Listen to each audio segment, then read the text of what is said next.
Thank you so much for attending my PowerPoint presentation on the entire life of Paul. First up is Saul of Tarsus, the persecutor. Before he was Paul, he was Saul of Tarsus, a Roman citizen by birth with the kind of religious resume that would make your average Pharisee look like a casual weekend believer. Trained under Gamaliel in Jerusalem, one of the most respected rabbis of the era, Saul was a zealous defender of Jewish law and tradition who took his job extremely seriously. And by job, I mean systematically terrorizing early Christians. Saul was present at the stoning of Stephen, Christianity's first martyr, where he distinguished himself by holding everyone's coats while they committed murder. Truly a standout performance. From there, he went house to house arresting believers, dragging men and women off to prison with the kind of enthusiasm typically reserved for people who enjoy their work. Acts 9:1 describes him as breathing out murderous threats against the Lord's disciples, which is a poetic way of saying he was really committed to the bit. The irony, of course, is that this professional persecutor would eventually become Christianity's most influential apostle. But we're getting ahead of ourselves. Next up is the road to Damascus. Saul's next assignment was a business trip to Damascus, approximately 135 miles from Jerusalem, armed with letters of authority from the high priest. The mission was straightforward: locate Christians hiding in the synagogues, arrest them, and bring them bound back to Jerusalem for trial. He traveled with companions and guards, because apparently dragging religious minorities across the desert requires a team effort. This was around 34 to 36 AD, and Saul was operating with the absolute confidence of someone whose entire worldview is about to be catastrophically demolished. He had official documentation, he had backup, he had a clear objective, and the legal authority to execute it. Everything was going according to plan. The 135-mile journey would have taken roughly a week on foot, which gave Saul plenty of time to think about all the believers he was going to arrest and all the synagogues he was going to purge of this heretical Jesus movement. I'm sure he had the whole operation mapped out in his head. Very organized, very efficient. How's that working out for you, Saul? Next is the vision and conversion. At midday, a light from heaven brighter than the sun struck Saul and his entire traveling party to the ground. A voice said, "Saul, Saul, why do you persecute me?" Saul, understandably confused, asked, "Who are you, Lord?" The response was, "I am Jesus, whom you are persecuting," which is quite possibly the most dramatic we need to talk moment in human history. Saul was struck blind and had to be led by hand into Damascus, where he sat without sight for 3 days. No food, no water, just 3 days of processing. The fact that everything you believed was correct turned out to be catastrophically wrong. Meanwhile, a disciple named Ananias received a vision instructing him to go heal and baptize Saul. Ananias was understandably terrified because the assignment was basically go find the guy who's been dragging your friends to prison and put your hands on him. Extraordinary career ask. But Ananias obeyed. Saul's sight was restored. He was baptized, received the Holy Spirit, and immediately began preaching Christ in the Damascus synagogues. A complete 180-degree career pivot executed in under a week. Next up is arrival in Antioch. Saul's first post-conversion experience was getting lowered from the Damascus city walls in a basket to escape Jews who were plotting to kill him.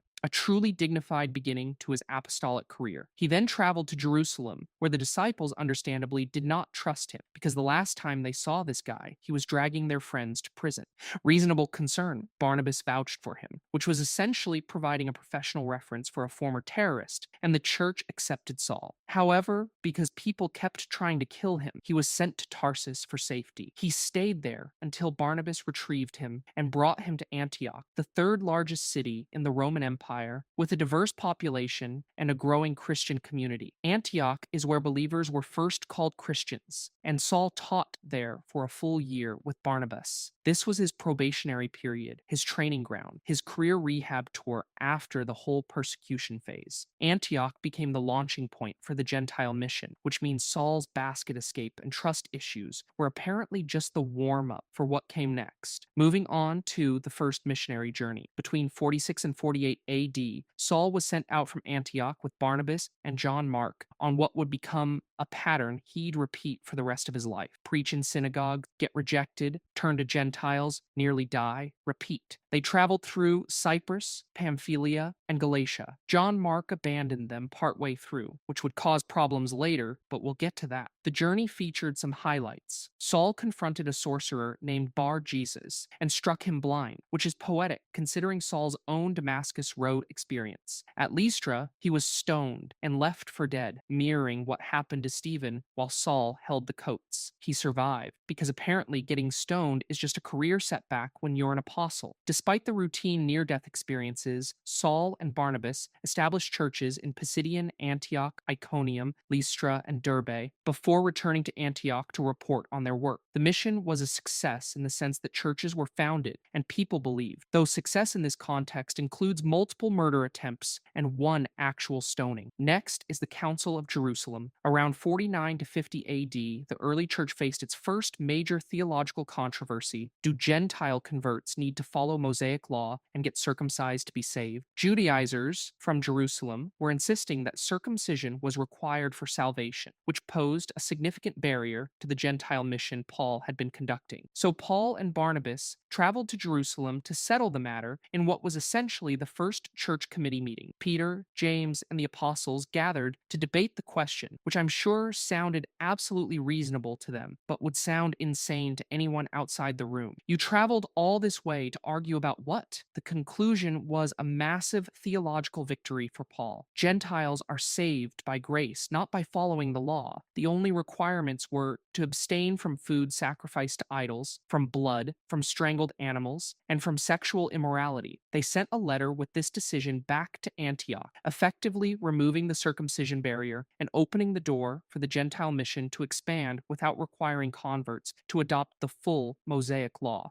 Paul, who was himself circumcised as a Jew, had successfully argued that it wasn't necessary for salvation. Next up is the second missionary journey. Between 49 and 52 AD, Paul set out on his second journey, but this time without Barnabas. They had a sharp disagreement over whether to bring John Mark, who had abandoned them on the first journey. So Barnabas took John Mark and went one direction, while Paul took Silas and went another. Apostolic friendship breakup complete. Timothy joined them in Lystra, and Paul received a vision of a man from Macedonia saying, "Come over and help us." So they traveled to Europe, where Paul's first converts in Philippi included Lydia, a merchant, and a jailer whose life was saved during an earthquake that miraculously opened the prison doors after Paul and Silas were beaten and imprisoned. Just a routine divine jailbreak, nothing unusual. In Athens, Paul delivered his famous Mars Hill sermon to philosophers, most of whom mocked him or were politely unimpressed. Then he moved to Corinth, where he spent 18 months establishing a major church and working as a tent maker alongside Aquila and Priscilla. Apparently, bi-weekly beatings don't pay the bills, so he had to maintain a side career in textiles while spreading the gospel. Paul wrote 1st and 2nd Thessalonians during this journey, adding literary output to his growing resume of getting beaten and imprisoned. Next is the third missionary journey. Between 53 and 57 AD, Paul revisited churches in Galatia and Phrygia before settling in Ephesus for 3 years, his longest stay anywhere. He taught daily in the hall of Tyrannus, and extraordinary miracles occurred, including handkerchiefs that had touched Paul healing people. Unconventional method, but apparently effective. The Ephesus period also featured the Sons of Sceva incident, where 7 Jewish exorcists tried to cast out an evil spirit using Paul's name without actually believing in Jesus. The spirit responded, "Jesus I know, and Paul I know about, but who are you?" Then proceeded to beat them naked. Truly a catastrophic failure in spiritual plagiarism. Paul's ministry was so effective that it caused a riot among silversmiths led by Demetrius, whose idol sales were declining because people kept converting to Christianity. Economic impact? Measurable. During this journey, Paul wrote 1 Corinthians, possibly Galatians, and Romans, which means he was simultaneously running a 3-year teaching residency and producing theological masterpieces. He revisited Macedonia and Greece, where he preached so long in Troas that a young man named Eutychus fell from a 3rd-story window, and died. Paul raised him back to life, which is one way to handle sermon-induced fatalities. Despite repeated warnings, Paul was determined to reach Jerusalem. Next Next is arrest in Jerusalem. In 57 AD,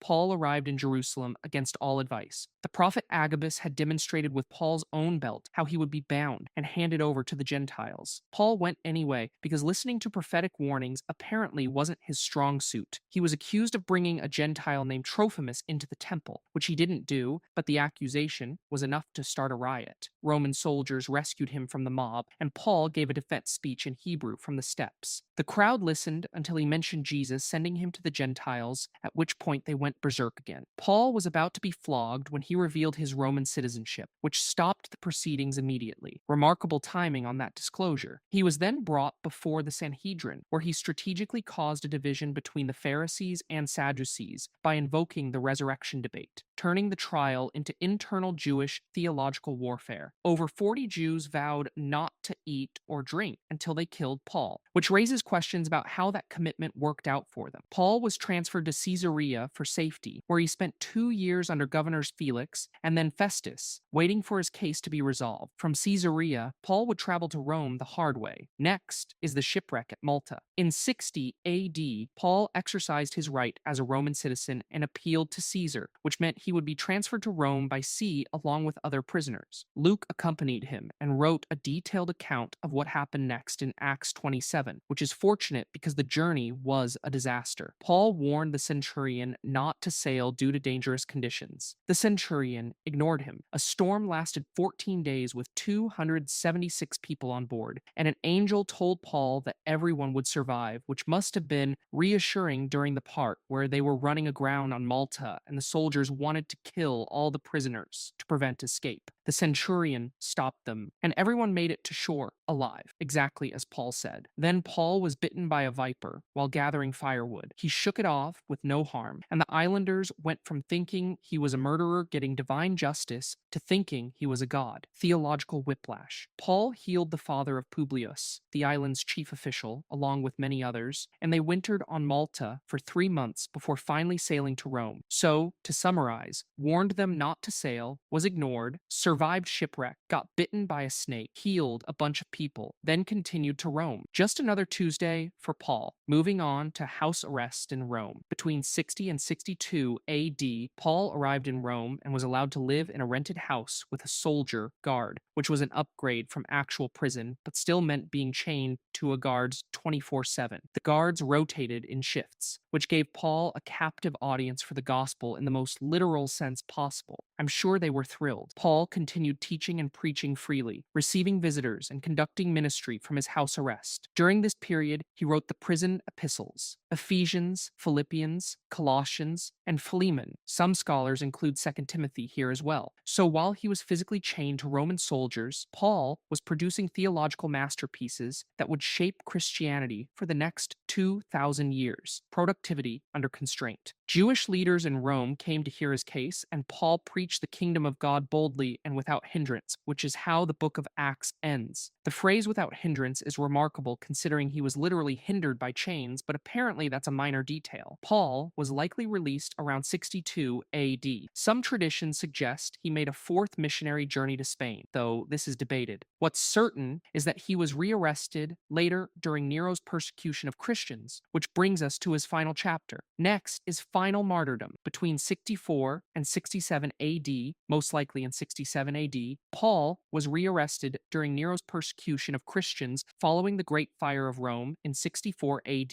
which Nero blamed on the Christian community. This imprisonment was significantly harsher than his house arrest, likely in the Mamertine prison, and Paul knew this was the end. He wrote 2 Timothy, his final letter, with the famous lines, "I have fought the good fight, I have finished the race, I have kept the faith." Victory lap energy from a man awaiting execution. Most of his associates had abandoned him by this point. Only Luke remained, which is both tragic and fitting given that Luke had been documenting Paul's journey since the shipwreck. According to church tradition, Paul was beheaded on the Ostian Way outside Rome. As a Roman citizen, he received beheading rather than crucifixion, which was considered a mercy in Roman execution standards. Church tradition also holds that Paul and Peter were martyred on the same day in different locations. The though this cannot be verified. Paul's legacy includes approximately 13 New Testament letters attributed to him and churches founded across the Roman Empire. He transformed Christianity from a Jewish sect into a world religion accessible to Gentiles, completing a career arc from persecutor to persecuted that is frankly extraordinary in its ironic symmetry. In conclusion, transformation is possible even for people who started out holding coats at stonings, and you should absolutely read about him. Peace on Planet Earth on